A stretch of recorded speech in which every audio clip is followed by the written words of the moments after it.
Šiandien buvo paimtas interviu ateinančio DM 2014 turnyro dalyvis. Sveiki, su jumis LRG žinios. Labą. Noriu jums užduoti keletą klausimų apie DM turnyrą, kuris įvyks vasario 15. Nagi, užduok, vaikeli, užduok. Kaip manote, po Valentino audringos dienos, ar bus įmanoma žmonėms pataikyti į priešus? Nu ką žinau, kaip merginos, jei merginos geros išbučiuoja, akys apsvaigę nuo bučinių, tai ir ant kitos dienos tas pats bus, bet jei merginos, vienu žodžiu, kompiuterių, ekranai, pavyzdžiui, kai Laurio dolerio, tai ten nemanau, kad jisai nepataikytų, kad ten nežinia kas ir būtų. Šiaip Aišku. bus viskas normaliai. Aišku. O ką manote apie DM vedėją Andrių Valitkonį? Varlė gerai šokinėja, daug bėgioja ir neblogai veda eventų. Šiaip, biškį klišas, bet nieko. Sueina, kai kada ir labai daug tikisi iš to savo turnyro, bet nieko negauna. O kaip manote, kas šiais metais iškovos pirmąją garbingą vietą? Pretendentų yra kokis, Džanko Gnome buvo, bet jisai nieko gero, o dabar jisai, ne. Paskui šiaip galėtų Tomas Demon, jisai tikrai patobulėjo. Martis Martini, tai nemanau, pavyzdžiui, kokis, šiaip turėtų paimti Artur Godfather pirmą vietą, tai aš manau tikrai galėtų paimti. O kaip manai, ar yra geresnių už 2013 metų DM turnyro žvaigždę Laurį Dolerį, geresnių DM erių? Dar čia klausėt, juk blemba jisai čyteris, ne čyteris, bet jisai tokis klišas, bet jo ten tos programos, žinot, visokios.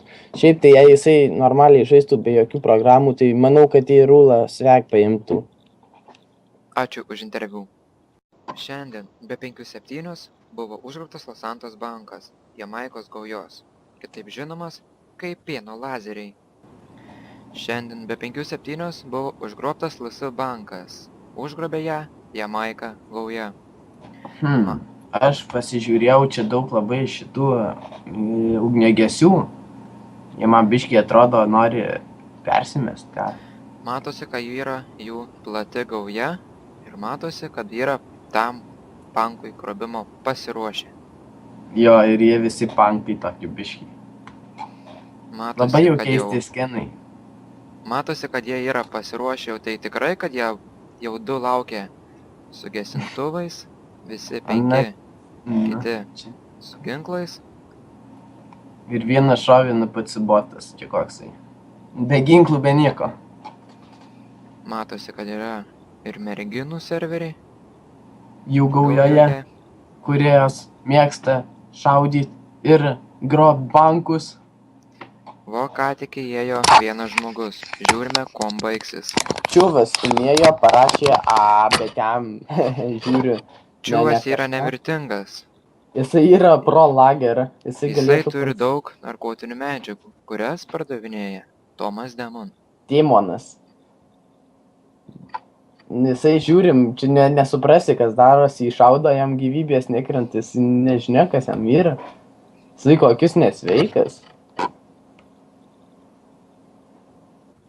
Čiuvaliokas. Atrodo, kai jis būtų čyteris. Bet jis ne čyteris, nes jam nusima HP.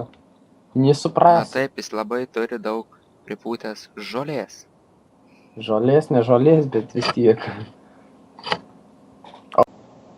Buvo sulaikyti 2 įtariamieji, kiti likę iš pieno lazerio gaujos paspruko. Aplinkybės tyrimas, vyks ikiteisminis tyrimas. Buvo gautas iškvietimas, kad po miestą laksto neblaivūs ir apsvaigę žmonės.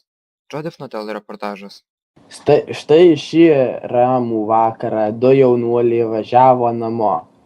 Jie šiaip susidūrė su degalinė. Paaiškėjo, kad jie buvo neblaivūs ir naudojo narkotinės medžiagas. Pagal mūsų išlikusio gyvo žaidėjo Rimvis Dedukas pasakojimą, viskas vyko taip kaip dabar.